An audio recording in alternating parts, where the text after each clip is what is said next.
अच्छा, एक और बड़ा ज़बरदस्त वाक़या हुआ कि जब मैं मनीला इमिग्रेशन से बाहर निकला तो मुझे भूख लगी हुई थी, क्योंकि घर से मैं सिर्फ चाय वगैरह या आप कह लें कि हल्की फुल्की ब्रेड खा के गया था। फिर ट्रैवल में आपको पता है भूख भी लगती है। तो जब मैं वहाँ से निकला तो मुझे भूख लगी हुई थी, और मुझे ये भी पता था कि मैं बाहर जितने भी शॉप्स हैं, जितने भी छोटे ढाबे वगैरह होटल्स वगैरह बने हुए हैं, तो कहीं से भी खाऊंगा तो मुझे ओरिजिनल हलाल फूड नहीं मिलेगी। तो मैं सारी दुकान अस्सलाम वालेकुम दोस्तों, क्या हाल चाल है? सब ठीक है? मैं बिल्कुल ठीक, अल्लाह का करम शुक्र फजल और सब खैरियत है। अच्छा, जब से मैं यहाँ फ़िलिपाइन पे आया हूँ तो जैसे ही महीने का थोड़ा सा एंड होता है तो फिर थोड़ी सी मुझे एक ख़ास किस्म की परेशानी होती है। वो ये होती है कि मुझे अपना वीज़ा एक्सटेंड करवाना होता है यहाँ पे आके, क्योंकि प्रॉपर जो मेरा वीज़ा है, जो मेरा रेजिडेंस वीज़ा है या फिर मेरी आप पीआर वगैरह कह सकते हैं, वो मुझे यहाँ पे अभी तक नहीं मिली है। तो महीने के जब आखिरी दिन होते हैं तो मुझे बड़ी टेंशन होती है, इमिग्रेशन जाना है, एक्सटेंशन वगैरह लेनी है। तो कल सुबह सुबह के टाइम में निकल गया था मनीला के लिए। मैंने जितनी दफ़ा भी एक्सटेंशन ली है मैं हमेशा मनीला ही जाता हूँ। वहाँ पे थोड़ा रश ज़रूर होता है, लेकिन उनका जो सिस्टम है काफ़ी तेज़ है, काउंटर्स बहुत ज़्यादा हैं, इवन के लोग बहुत होते हैं वहाँ पे, क्योंकि एक बड़ा सिटी है। जितने भी फॉरेनर्स आते हैं वो प्रेफर करते हैं मनीला जाने के लिए। वैसे इनका दीगर जितनी भी इनकी रियासतें हैं, जितने भी इनके और सूबे हैं या ज़िले हैं, उनके अंदर भी इनके ये बने हुए हैं इमिग्रेशन ऑफिस, वीज़ा वगैरह आप वहाँ से भी इनका एक्सटेंड करवा सकते हैं। लेकिन मैं, क्योंकि मुझे तकरीबन करीब पड़ता है मनीला, तो फिर मैं मनीला ही जाता हूँ। तो सुबह के टाइम में चला गया था और जाते हुए तकरीबन मेरा 1.5 घंटा लगा, क्योंकि मैं यहाँ कविते में हूँ। कविते से जो था 1.5 घंटे का टाइम था। तो मैंने अपना ACR कार्ड जो है वो दिखाया, अपने जो डॉक्यूमेंट्स हैं, क्योंकि जब हम मनीला इमिग्रेशन में एंटर होते हैं तो सबसे पहले हमसे वो पूछते हैं कि आप किस काम के लिए यहाँ पे आए हैं। फिर हमें एक्सप्लेन करना होता है कि हमारे पास कौन सा वीज़ा है। तो टूरिस्ट वीज़ा था मेरा, मैंने उनको बताया और मैं एक्सटेंशन लेना चाह रहा हूँ। तब उन्होंने फिर वही फॉर्म मुझे दिया जो कि मेरी ज़रूरत होता है हर दफ़ा। उन्होंने फॉर्म दिया, उन्होंने कहा कि जी आप इसे भरें और आप विंडो 32 पे जाएँ, वहाँ पे आप सबमिट करें। तो वो फिर फॉर्म है, छोटी छोटी चीज़ें हैं उसमें, वो कब आप आए, फ़्लाइट कौन सी थी, और कितने महीने का आपका लास्ट वीज़ा था, आपका अराइवल कब था, अब नेक्स्ट एक्सटेंशन आप कितने दिनों की चाह रहे हैं। तो ये सारी चीज़ें होती हैं उसके अंदर। पासपोर्ट का आपका नंबर क्या है, उसकी एक्सपायरी क्या है, ACR जो कार्ड आपने लिया है उसका नंबर क्या है, उसकी एक्सपायरी क्या है, आपका स्टेटस क्या है यहाँ पे। तो ये सारी चीज़ें वहाँ पे मेंशन करना होती है। इतना ज़्यादा नहीं है, बहरहाल 15 मिनट लग जाते हैं उसके ऊपर। तो वो सारा किया। उसके बाद जी एटलीस्ट मेरा तकरीबन पौना घंटा या 1 घंटा कह सकते हैं, मेरा 1 घंटा लग गया। 1 घंटे के बाद अल्हम्दुलिल्लाह मुझे पासपोर्ट वगैरह जो था मेरा वो वापस मिल गया। तो 2330 रुपये, यानी 2330 जो पैसोस हैं, जो फ़िलिपाइन के पैसोस हैं, वो 2330 इनकी फ़ीस है। एक महीने का जो पिछला महीना था, यानी जो फरवरी की मेरी जो सेकंड मेरी एक्सटेंशन थी, वो मेरी काफ़ी महंगी थी, वो 8500 लगा। उस बीच में फिर ये होता है कि ACR कार्ड और ये आपका वीज़ा और कुछ दीगर इनके कुछ टैक्सेस वगैरह होते हैं। तो वो मेरा जो था 8500 पैसों में हुआ था। वो इसलिए क्योंकि वो एक ही टाइम में ज़्यादा फ़ीसेस वगैरह आपको पे करना होती हैं कि नेक्स्ट वीज़े आपके जो होते हैं फिर वो थोड़े सस्ते हो जाते हैं।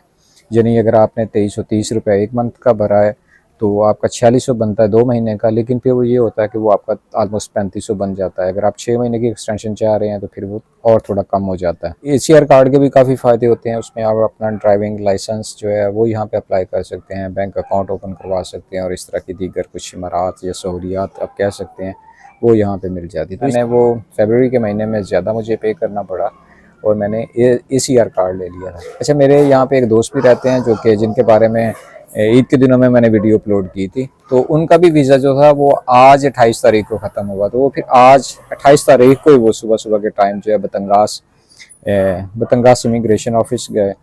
तो उन्होंने फिर अपना वीज़ा जो था अल्हम्दुलिल्लाह उनको भी मिल गया, उनका भी एक्सटेंड हो गया। तो जितने बहन भाई यहाँ पे आना जाना चाह रहे हैं तो वो अगर एक महीने का यहाँ पे वीज़ा लेके आते हैं तो इतना इश्यू नहीं है। आपका 1 महीने वाला वीज़ा भी यहाँ पे एक्सटेंड होता रहता है। और क्योंकि हमारा जो कंट्री है पाकिस्तान, वो फ़िलिपाइन की लिस्ट में वीज़ा रिक्वायर्ड कंट्री है। मींस कि कोई भी पाकिस्तान जब यहाँ पे आएगा तो उसे वीज़ा लगवाना पड़ेगा। तो वीज़ा रिक्वायर्ड कंट्री वही होते हैं जहाँ जिन जिन मुल्कों में आपको वीज़ा लेके जाना होता है। तो हम उस कैटेगरी में हैं कि हम वीज़ा रिक्वायर्ड कंट्री में हैं।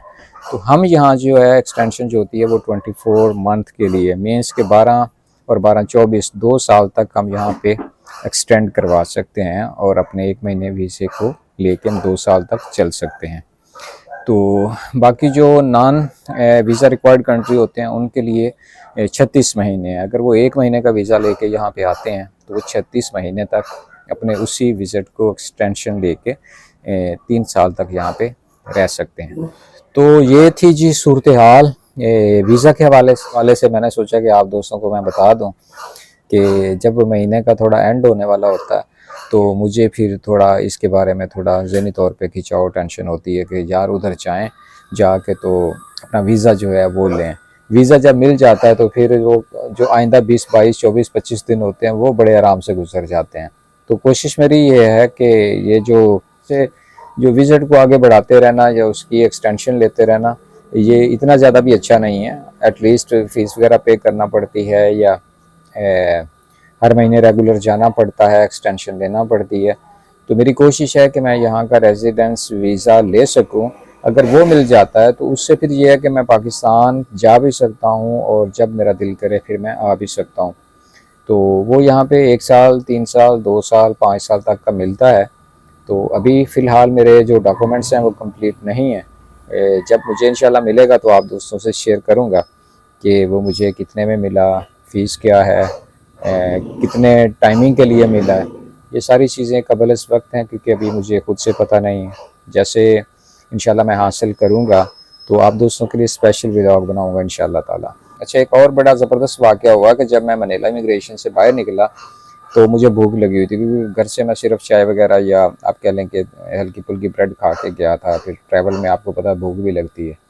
तो जब मैं वहाँ से निकला तो मुझे भूख लगी हुई थी और मुझे ये भी पता था कि मैं बाहर जितने भी शॉप्स हैं, जितने भी छोटे ढाबे वगैरह होटल्स वगैरह बने हुए हैं, तो कहीं से भी खाऊँगा तो मुझे ओरिजिनल हलाल फूड नहीं मिलेगी। तो मैं सारी दुकानें फिर रहा था, जिससे भी पूछ रहा था कि आपके पास हलाल फूड है, तो वो समझदार हैं, ये धोखा नहीं देती ये कौम, ये बता देते हैं कि इनके पास हलाल फूड है या नहीं है। तो वो एक भाई साहब थे, उनसे मिलके बड़ा अच्छा लगा। उनकी मैं वीडियो नहीं बना पाया। नेक्स्ट कभी गया तो मैं वीडियोस में अपनी वीडियो में उनका भी तारफ़ करवाऊँगा, उनका भी मैं इंटरव्यू लेने की कोशिश करूँगा। तो मैंने उनको बताया, मैंने कहा कि मैं भूखा हूँ, तो मैं मुस्लिम हूँ, तो क्या मेरे मुताबिक जैसा मैं कहूँगा आप मेरे लिए फ़ूड जो है तैयार कर सकते हैं? तो उन्होंने कहा ऑफ़ कोर्स कर सकते हैं, कोई मसला नहीं है। तो मैंने कहा कि मेरी रिक्वायरमेंट ज़्यादा नहीं है, मुझे बस आप एक अंडा जो है वो फ्राई करके देंगे और ये जो वाइट राइस है इनके ऊपर डाल के मैं वो खाऊँगा, लेकिन आपको बर्तन मेरी मर्ज़ी के इस्तेमाल करना होगा। तो वो हंसने लग गए, उन्हें पता चल गया। उन्होंने फिर एक फ्राई पैन जो होता है वो निकाला, उसे बहुत अच्छे तरीके से इन्होंने वॉश किया। वॉश करने के बाद फिर उन्होंने जो ऑयल था स्पेशली जो बताने वाली चीज़ है, उन्होंने फिर अपनी लड़की थी उनकी हेल्पर उसको भेजा। वो 5 से 6 मिनट में वो वापस आई। तो बिल्कुल एक साइशा था छोटा सा, जिसमें आप कह सकते हैं कि आलमोस्ट 50 ग्राम्स के लगभग कुकिंग ऑयल होगा, वो लेके आई। तो उन्होंने फिर जो चम्मच वगैरह होता है वो उन्होंने साफ़ किया, वेरी क्लीन किया। और फिर मैं पास खड़ा रहा, उन्होंने मेरे सामने उसको फ्राई किया। वाइट राइस जो थे उसके ऊपर मतलब मुझे डाल के नमक वगैरह डाल के दिया, क्योंकि दूसरा मेरे पास कोई ऑप्शन था नहीं। ब्रेड्स वगैरह स्पेनिश ब्रेड ये चीज़ें पड़ी थी वहाँ पे, अगर मैं चाहता तो सिर्फ वो खा के अपना काम चला लेता। लेकिन आपको पता है कि फिर घर से बाहर इस तरह की चीज़ें खाना और वैसे भी स्टमक की बर्बादी होता है। तो वो उन्होंने मुझे फ़ूड तैयार करके दी। मैंने बहुत उनका शुक्रिया अदा किया, बार बार शुक्रिया अदा किया। तो सबसे बड़ी बात कि वो मुझे कह रहे थे कि आप हम पे ट्रस्ट कर रहे हैं, हमारी चीज़ों पे ट्रस्ट कर रहे हैं और आपने इधर बैठ के ट्रस्ट किया हम पे, तो आप फॉरेनर हैं, हमारा हक बनता है कि आपकी मर्ज़ी के मुताबिक हम आपको कुक करके दें। तो 35 पैसों जो था वो बिल बना, क्योंकि मैंने सिर्फ वाइट राइस और फ्राइड एग जो था वो लिया था। साथ में उन्होंने थोड़ी सी केचप मुझे दी, टोमेटो केचप। तो यूँ कल का जो था मेरा लंच था, वो मेरा सस्ता तरीन लंच था जो कि मैंने इमिग्रेशन के सामने जैसे होटल से किया। तो ये सारी चीज़ें आपको होती हैं जब आप हलाल फूड तलाश करते हो एक ऐसे मुल्क में जहाँ पे बहुत मुश्किल होता है ये सारी चीज़ें करना। तो बहरहाल फिर ज़रूरत ईजाद की माँ है, और मैंने अपने लिए जो मेन्यू तलाश किया, जो सिलेक्ट किया, वो अल्हम्दुलिल्लाह उन्होंने मुझे कुक करके दिया और फिर मैंने खाया। ये थी कल की सारी स्टोरी जो कि मेरे साथ गुजरी, और इंशाल्लाह आने वाले दिनों में जो भी है आप लोगों से शेयर करता रहता हूँ, आइंदा भी करता रहूँगा। आप में से कोई भी चैनल पे नया है तो चैनल को सब्सक्राइब कीजिए और बेल आइकन के ऊपर भी ज़रूर प्रेस कीजिए। इंशाल्लाह ताला बहुत जल्द एक प्यारी सी खूबसूरत सी वीडियो में आपसे दोबारा मुलाकात होगी। आपका कोई भी सवाल है इमिग्रेशन के हवाले से, फिलिपाइन वीज़ा के हवाले से, तो आप मुझसे कमेंट करके ज़रूर पूछ सकते हैं। मैं इंशाल्लाह जवाब देने की कोशिश करूँगा।